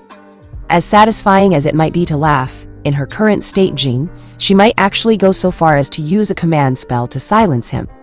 Forever. Her towering blush and the incoherent sputtering certainly put paid to that thought. Ah, but the prize. Suzugu caught his eye from across the crypt and shook his head vigorously. Don't you dare! Tempting though it was, he resisted. If only just... It's answers you want then, he asked, stealing his whiskered visage back into a feigned mask of composure. Fine, in theory I could have used my cloak without hurting you if I had enough time to set up a few clones or a stopgap. But you saw Lancer out there. He was relentless. When she didn't interrupt, he bowled onward despite her silence. I barely had a chance to breathe, let alone defend myself. Given the circumstances, it was that or die. Pissing you off seemed like an acceptable alternative. When the tome didn't clobber again, he almost dared to believe he was safe. Great! So everybody's happy. We're all friends again, right? Jeanne appeared seemingly from nowhere to thump the back of his head with her flagpole. Oh! What was that for? For being reckless, she huffed, storming back into the crypt. What is with the women in this war, geez? Naruto. Rum's voice plucked at his ears and he turned towards her. She smiled then, and it was a terrifying thing to behold. On the surface it appeared genuine, pleasant. Anyone else would have been fooled. Not Naruto. He knew what awaited him if he broke that order. Alas, the latter was very much a secondary concern at the moment. Unfortunately, before he could think to ask who was responsible for Jack's new point of view, an armored arm slapped him on the back to send him and the petite assassin stumbling a few steps forward. Naruto shot the offending party a dark glower. Mordred? Of course it was her. Mordred, not you too. What? Everyone else was doing it. Her rough, familiar voice crowed. Look at that. Told you the runt wouldn't be mad at you. Muted laughter tickled his ears as the silvery-haired assassin buried her head into his torso, with a contented mule and wrapped both arms around his waist. Only then did the rest of his allies finally catch up, the familiar figures of Gian and Atalanta trickling in out of the rain behind him. The former sketched a small bow toward the masters, and with a sidelong glance at Naruto, thanked them all for offering her shelter once more before departing for the inner chambers. It was the latter who stiffened at the sight of Jack's petulant face, however. Of course I'm not mad. Jack actually blinked. Why would I be?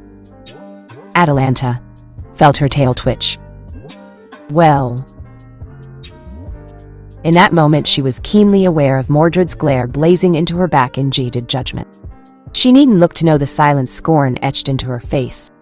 If she didn't say something here and now, she knew that Saber or Red would. Of that, Atalanta had her own doubts.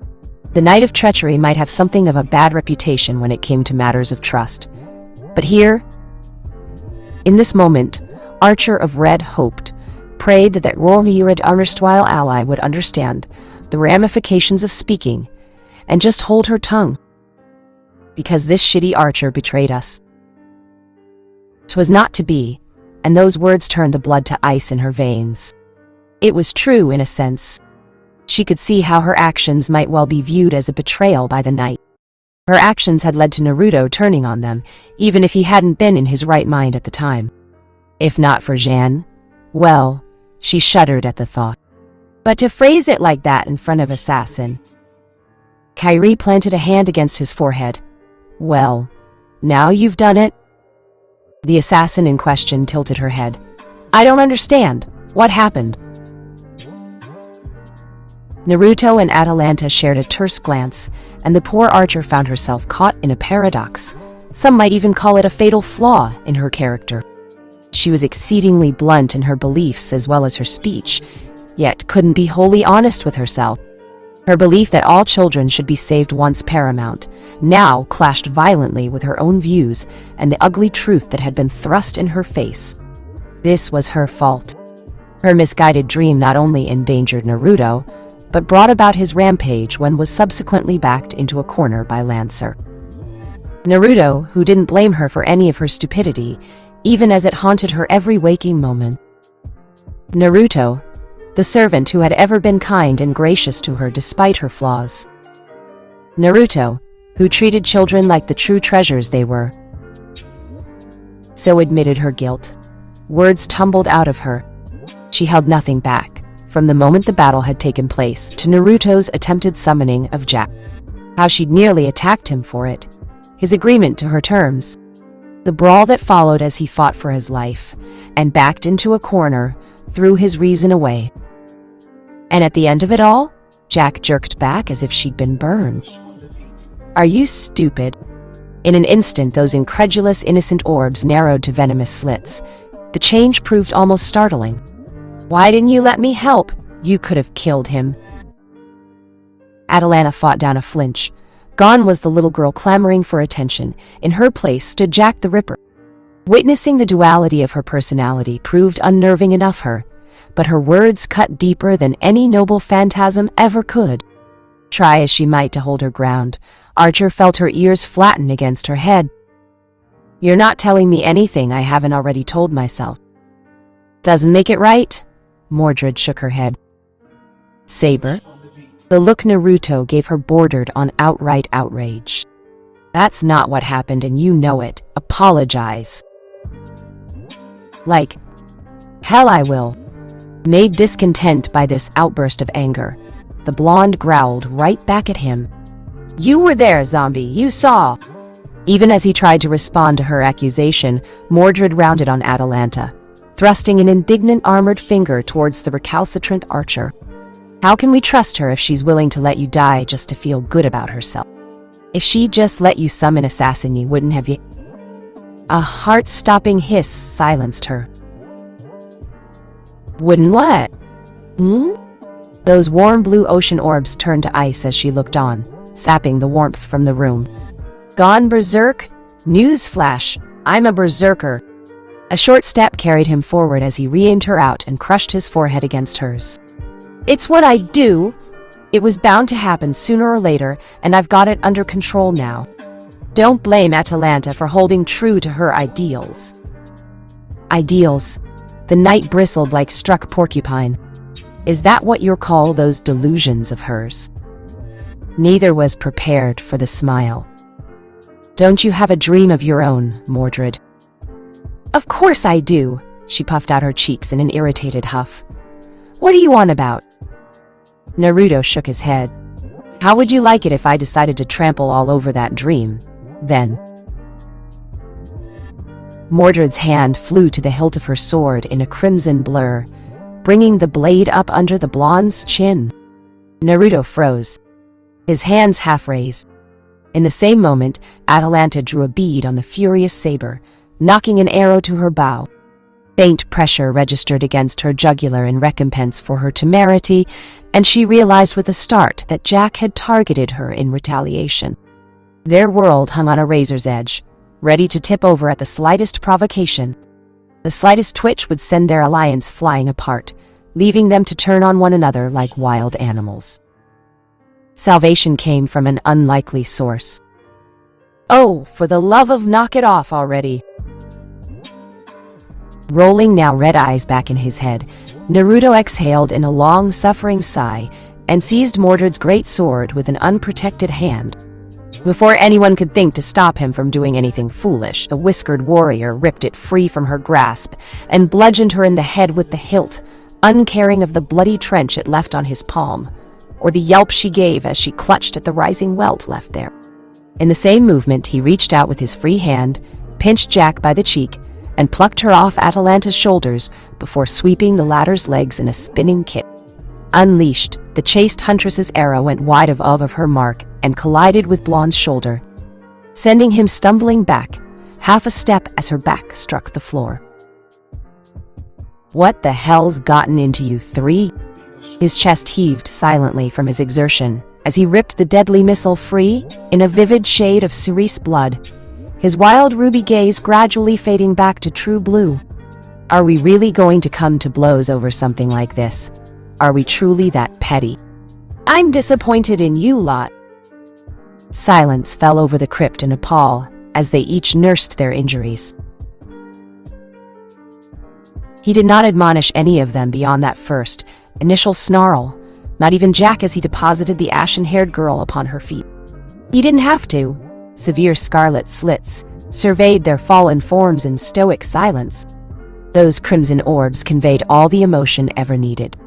"We're better than this," they seemed to say. It wasn't even disappointment radiating from him, rather a strange, noble savagery she didn't understand. Atalanta felt she could have at least quantified the former, not this void that followed. In the span of a single heartbeat, he dropped all three of them with ease. If she'd known him to be that skilled, she might have been more cautious indeed. Without warning, Berserker buckled. His face turned ashen and his legs folded beneath him as he slumped against the wall in a heap. "Oh, geez," he muttered, palming his face with a bloody hand. "That wasn't supposed to happen." Berserker. Jack and Mordred must have shared her concerns, because they were at his side in an instant. "Daddy, zombie?" "I'm just a little tired," he uttered a jaw-popping yawn in response. "Might have overdone it today. Anybody else tired? No? Just me." Archer was having none of it. "You're pale." "Am not," came the whine. A clawed hand tried to wave them away, but the trio bowled in regardless of his efforts, united by their shared concern. That once lazy smile seemed entirely too feigned for Atalanta's liking, as though he were trying to put up a brave front in spite of his weakness. Her arrow hadn't done this to him. She could already see the minor wood closing far slower than it should have, but still, Berserker of Red made no move to rise. Curiously enough, she noted that his master had gone ramrod straight in her peripherals. "Look, I'm really fine," she cheated. Rather than contest him, Saber merely clicked her tongue and dropped onto her haunches before lowering herself to the ground beside him. "You should have told me you were running low on juice. I would have helped you out with Lancer if you did." "Didn't have a choice. Used most of my reserves first." Bleary blue eyes blinked back at her in half-witted comprehension and exhaustion, as she laid her head on his right shoulder. "Didn't want to kill Jean, speaking of which." Folding both arms behind his head, Berserker beamed back at her despite their close proximity. "I knew it." He hummed at Mordred with a Cheshire grin, causing the Saber to blink. "You do care." "That's good to hear. Makes you more likable, you know." "Like..." Her jaws snapped shut with an audible click. "That was a low blow, Berserker." Now! Enough about that." Naruto's tongue clicked in mild admonishment as he absently steadied their younger charge nestled against his side. "I'm fine. I will be fine once I get some sleep." "That's not what concerns me right now, Jack. It's this daddy business you're on about?" Assassin deflated like a punctured balloon. "Do you not want me to?" A muscle jumped in Mordred's jaw. Indeed, if she didn't know better, she would have thought her fellow blonde was actually flustered by this sudden turn of events. But that was impossible. Berserker wasn't the sort to lose his head over something so mundane. Thus, she shouldn't let it bother her. Yet it did. The sight of Naruto patting Jack's head while refusing to acknowledge the tiny assassin as such stirred loathsome thought in her. A dark jealousy that threatened to strangle her every thought and taint the goodwill forged between them. It almost reminded her of bad Mordred. She was a knight of the round. She refused to let this phase her. Berserker's enthusiastic reply proved itself another matter entirely. It makes me so damn happy. Get over here. More. An explosion than an actual shout on Naruto's part. Mordred was still wholly unprepared when the blonde berserker gave a loud whoop and wrapped both her, Jack and Atalanta, in spite of the latter's startled shout, into a crushing bear hug. For her part, the petite killer welcomed it with happy, wholehearted joy, but the Knight of Treachery found herself caught off guard. That was all it took to subdue her. Atalanta, lacking armor, proved far more nimble and managed to get an arm loose and wriggle her way free with a yelp. Not so Mordred. For a fleeting moment, she found herself crushed against Jack, arms pinned to her side. The faint aroma of his scent filled her nose, the faintest brush of his unruly hair tickling her visage as she stiffened in his arms. Said visage reddened, green eyes widened. Hey. What do you think you're doing, Baka Berserker? She flailed fiercely, kicking out at him like a petulant child caught with their hand in the proverbial cookie jar. Let me go, hugged the Chibai instead. Can't. Too happy. Wanna hug everyone. The moment he noticed Atalanta's escape, he seized her by the tail and gently but firmly hauled her back into the embrace. Oi, ruler, master, care! Jean's muted laughter swelled in her ears. No. I know madness enhancement when I see it. I'm quite happy with my ribs intact. Thank you very much. It's not like I'd try to break them. His arms tightened around his captives in silent emphasis. Master, Mordred wailed. Use a command spell or something. Get me out of here. Sorry, my king. The necromancer offered a slight shrug. I can't arm wrestle a servant for you. Traitor! Suzuju stubbornly bit the side of his cheek and tried not to laugh as his servant squawked, and the rest of the room descended into chaos. Good-natured, beautiful chaos. In a single masterful move, Berserker had both dismantled the mounting tension and focused all involved parties on his person. What was the saying these days? All eyes on me. Naruto accomplished just that with the sheer force of his personality alone, and for the life of him he couldn't tell if this was an act or not. It should have frightened the old necromancer, should have made him wary of this whiskered warrior. Under any other circumstance it would have, but he knew beyond any doubt. This was no act. In the end, he decided Saber deserved her punishment for starting this mess. Was it possible for a servant to become drunk from mana exhaustion? He wondered if it was... Mordred, you're so soft, Naruto cooed, blear eyes squinting with childlike joy. And Atalanta's ears are so fluffy. Yep, drunk it was then. Let me go, dumbass. Berserker? Despite her feeble protests, something deep inside Mordred's heart warmed at those words. My king. There was no malice in them, only cordial respect mingled with wry amusement. Still, they made her happier than she'd been in a terrible long time, as though she were living vicariously through them, even if it did make her a tiny bit jealous. Not that I'm complaining, but who gave Jackie ideas? He demanded to know, drawing her attention anew. I almost had a heart attack. I want names, and I want them now. Guileless as ever, the small assassin indicated the culprit. Uncle Carrie did. Blue eyes snapped towards Suzuju. Oh ho, uncle, was it? The necromancer coughed into a fist as the blonde's blue gaze found him in an instant. There was no anger lurking behind those azure orbs. Perhaps he might have fared better if there were. Instead, he found himself face to face with naught but a blank slate, an endless ocean that revealed naught but his own reflection. The glint in them was enough to make him sweat well across the room. If Berserker weren't so woefully low on mana, then he'd likely be up in his face right about now. As it stood, he suspected the man would have much to say in a moment. "She may have asked questions after you left," he relented. "We didn't discourage her." The whiskered warrior smiled then. It was madness incarnate. Mordred. How upset would you be if I named you master?" he inquired sweetly. His fellow blonde tilted her head in his direction. "I'd shove Clarent up your ass." Naruto wrinkled his nose and blew a faux raspberry at her in response. "Spoil sport. Bah, I'll pay him back later," he amended, planting a hand over his mouth in a vain attempt to stifle a yawn. "I'm still sore after someone smacked me around with their noble phantasm." Mordred sputtered. "Not my fault," she growled, reluctantly tucking her head into his shoulder. "You went nuts, so I had to toss Siegfried and keep you from flipping your lid. You put the others in danger. And like any good monarch, you did what you had to do," her companion replied. "Ha." As she looked on, he thumbed his nose.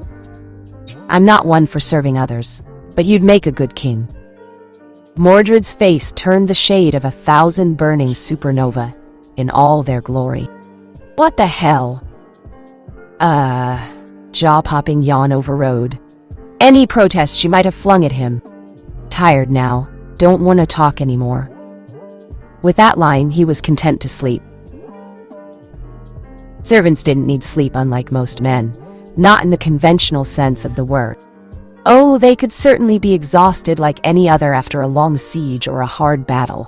But food and sleep were not essential concept required to maintaining to their existence. In eating and resting, however, they recovered far faster and put less of a strain on their masters. And they were, each of them, exhausted. Their masters might have found it funny? Were they not so stunned by the sight before them? Mordred propped her head up against his right shoulder. "Atalanta?" "Jack." His lap.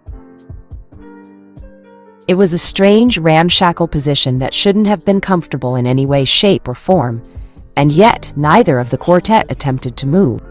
Jack hummed happily, content to take a nap, not once realizing the compromising position the four of them had fallen into.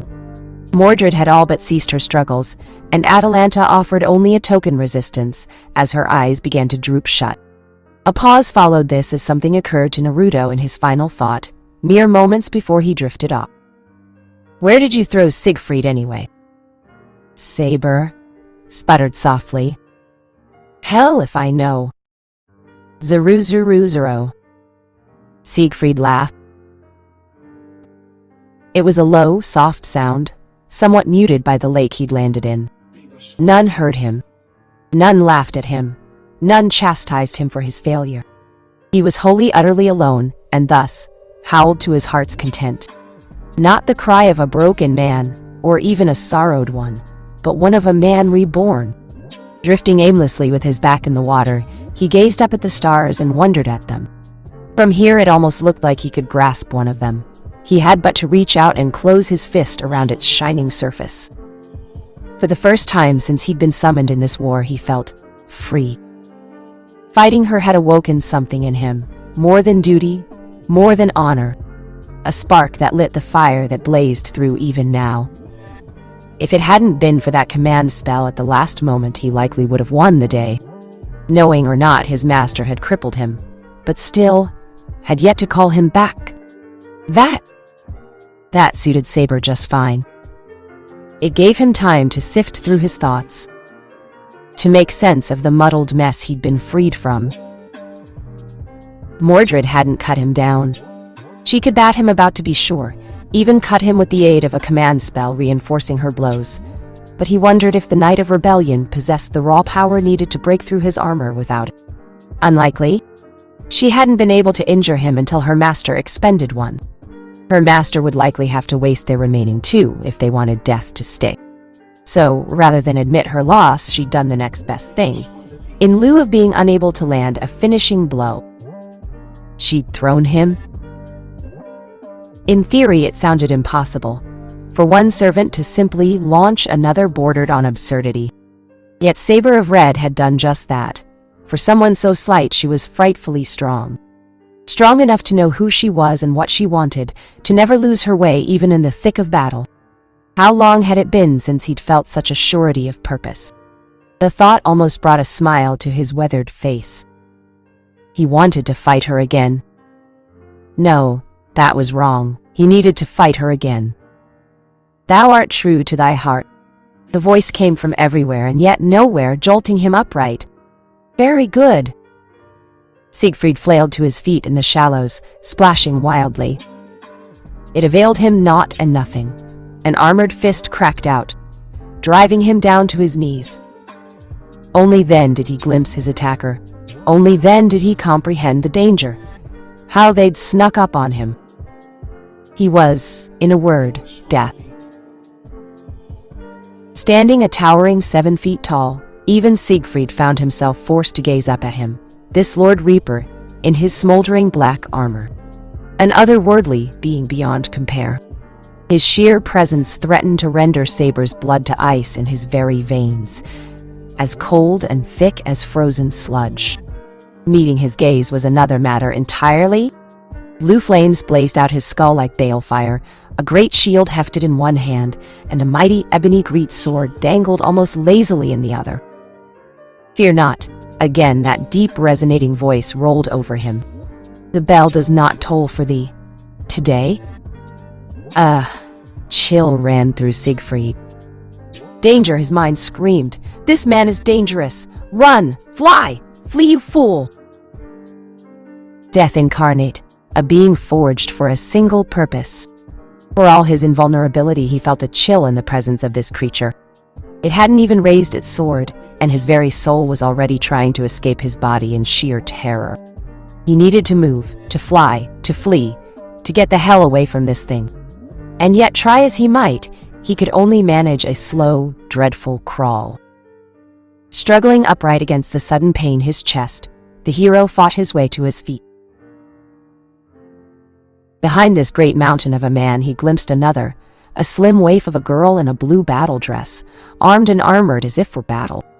Flaxen hair danced in the pale light, framing a stern face from which eyes of deep emerald shone, pinning him where he stood.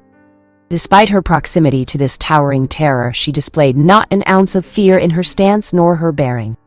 Some unseen weapon shimmered in her right hand, reflecting the waning light back at Saber even as he looked on. No, more than that. She looked almost familiar, similar to Mordred, eerily so. Her bearing and hair were clearly different, and yet, gods above and below. A terrible realization dawned in the back of the Norse hero's mind, and he stumbled back half a step. The identity of this shadowy terror eluded him, but he knew who she was. He had to warn them, not just his own faction, but the Red as well. He owed that much to the knight who'd reawakened his earnest wish deep within him. His body tensed, prepared to leap away, to retreat, to flee. In an instant, that skull mask snapped towards him, and he found himself frozen again. Halt! His companion flung out an arm to bar his passage, denying him a fatal blow. Control yourself, assassin. Her voice resonated with a reprimand, and the charisma behind it paralyzed the draconic hero outright. We have not yet been given our orders. Mine intent is not kill this one, O King of Knights. Her companion answered with a tilt of his neck. Worry not thine head. If this was beauty, then the giant before him was surely a beast. How was she not afraid of him? Even with his newfound resolve, Siegfried found it impossible to move, let alone breathe. It was as if some fell force had seized him by the throat, bypassing his armor to squeeze the very life from his lungs. Who are you? Siegfried nearly choked on the words. The woman in blue gave him a pitying look. But it was Death who answered. I am naught but a wraith that squirms in darkness, the newcomer declared stoically, hefting that great sword as though it weighed naught but a feather. I serve thy new faction, the true order of thine holy war. Rejoice, O servant. Thou shalt have thy wish, for I have come to release thee from thine unsightly bond to thy master." Those armored arms spread wide in benediction, as though to embrace the very sky itself.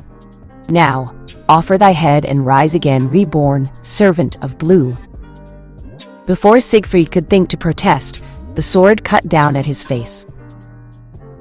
"Let your plans be dark and impenetrable as night, and when you move, fall like a thunderbolt." The art of war. "Webs we weave. Sleep as long as you like, your majesty." Something was wrong. Mordred knew it the moment she heard those words, felt their cloying, honeyed touch, like the sweetest of poisons down her spine. It wasn't that annoying assassin of red. She knew this with complete and utter certainty in her heart. She'd know that woman's voice taunting sneer anywhere. And yet she could no further discern the speaker's identity than she could muster up the strength to open her eyes. Even now she felt her very thoughts drifting back into the sweet lull of slumber, her heavy eyelids refusing to rise despite her best efforts to marshal them. Why open them at all? The voice came on again, threading doubt through her thoughts. "You've done enough. Sleep." No, this wasn't right. She had something to do, didn't she? Something quelled her instincts when she tried to voice her protest. Cotton swaddled her mind as she tried to think of who it might be, dulling her wit to a mere shade of its former self. Yes? Something was wrong with those words, and the one who had spoken them, though she knew not what. A tiny part of her raged against this strange feeling, a moment longer in a half-hearted attempt to shake free from the shackles of sleep. To no avail. This didn't make any sense. She was a servant. She didn't need to sleep. Nor should she be this tired in the first place. So, why can't I open my eyes? Her last coherent memory consisted of taking an ill-advised nap in the catacombs with her allies. She had to get up. She needed to get up. Mordred knew this. She couldn't remember why, only that she needed to rise, to move, to do something before it was too late. Yet she couldn't. Someone had sapped the strength from her very bones. Her body betrayed her and refused to so much as twitch. In a sudden, cold moment of cruel clarity, she realized what was happening. This was a spell of some sort, a foul trick meant to ensnare her and those around her alike. But for all her strength, she couldn't fight it.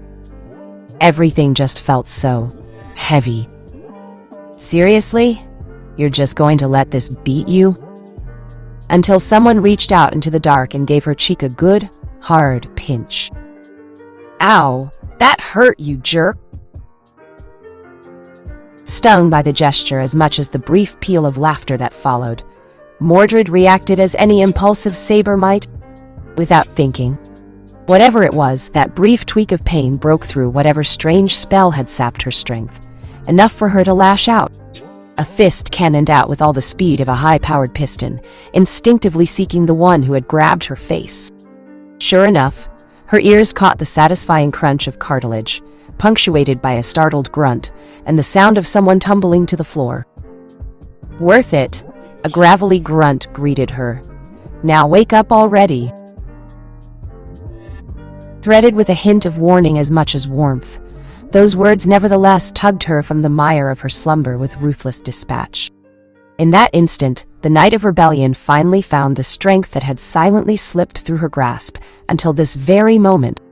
It might have had something to do with the retaliatory kick that cannoned into her armored torso and sent her sprawling alongside her attacker. Regardless, her eyes burst open and she burst upright to fling a glare at her tormentor, fully prepared to draw her sword and skewer him on the spot. She might have done just that too, if she hadn't recognized him. Oi, what was that for, zombie? The knight ground out as she glared at his prone form only feet beside her own. I didn't need your help. Hell, I nearly broke your face. A lone middle finger rose to meet her in a merry salute. You're welcome, ya know. At present, her savior currently sitting on the posh carpeted floor at her feet, massaging a bloodied nose. Cheery blue eyes beamed back at her, whiskered cheeks crinkling in a rueful grin that set her blood afire and made her heart race all in the same instant. And yet Mordred only felt confusion, not just for him, but herself. Even now she could clearly see her fellow servant of red with crystal clarity, when he sprang back to his feet and set his nose to rights. He was real. He existed clearly in her mind's eye, and yet the world around him seemed off, blurred, as if seen through a hazy looking glass. No, more than that. These weren't the catacombs they had fallen asleep in. Here the ground was soft, black mud sucking at their boots as the stench of blood rose to greet her senses. And yet something tugged at her all the same. Where in blazes are we? Stifling her rising dread, the knight clicked her tongue in annoyance as she reluctantly reclaimed her footing. Is this a dream? Berserkers favored their dim surroundings with a keen eye. I could ask you the same thing. Whatever it is, looks like you dragged me with you, I think. Scoffing, she turned aside. Yeah, well, don't let it get to your head, jerk. Berserker didn't respond. Not at first. He merely cast a weather eye over their surroundings. Much to her chagrin, it didn't take long for him to put two and two together. This is where you died, isn't it? It wasn't a question. Yeah, she turned away, eyes downcast. This is where father killed me. Blonde brow rose.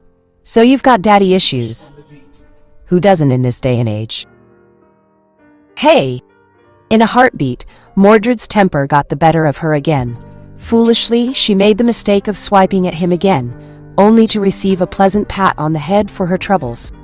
Just like that, they fell back into their old banter. Will you stop that? Stop what? That? An impish glint gleamed in his gaze as he batted aside another swing. Bastard. He knew exactly what he was doing. Perhaps he was merely playing with her. Perhaps he was trying to distract her. Who could say? Ah, I'm flattered, seriously. Payback, bastard! Mordred flung a quick elbow under his guard, one she wholeheartedly expected to miss. Clown though he might be, she knew her fellow servant was more than capable of dodging an attack like that. Instead, she was rewarded with a snort of surprise from her intended as he took the blow full on the nose and toppled backward. The sight gave her pause, more so as she watched him tumble away. Bah! Was he letting her hit him to just to vent? Bastard would do something like that. Still, his flailing gave Mordred a moment to get her bearings. Moreover, to steel her heart for the truth of her surroundings. Stop flailing and get back up here already, she called over her shoulder. I regret new thing, came the cheery cat call. Smirk tugged at the corner of her mouth. Prick, she shouted back. Alas, even this brief moment of levity couldn't distract Mordred for long. Torn and faded though this world was, she found that she knew it all the same. As if a veil had been torn away, so too did the haze fall from her eyes. Dark clouds parted to let loose the ruby rays of the setting sun, nigh but bathing this bloody world in sickly scarlet shades of sorrow. Only then did she see the hill, and the corpses covering it, and the swords. So many swords, sheathed in innumerable tattered forms. Knights, one and all? This was Battle of Camlin, or rather, what lay therein of its aftermath. She would recognize this blood-soaked battlefield anywhere. This was the awful hill where she had lost her life all those years ago. Here her past lay bare, for anyone and everyone to see. When faced with such a sordid display of their sins, a lesser servant would have lost themselves immediately. Mordred merely turned her head and spat. There was nothing to get worked up about. This was just a dream, that, or a trick by the enemy. If they thought this would rattle her, well, it had somewhat, but she refused to reveal it. Dream, vision, spell, whatever this was, she would be glad to be rid of it. Mordred. The cold breath of a haunting winter whispered against her ear, sending a glacial chill shooting down the knight's spine.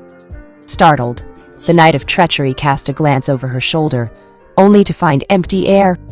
Where the hell did that come from? Was it her imagination?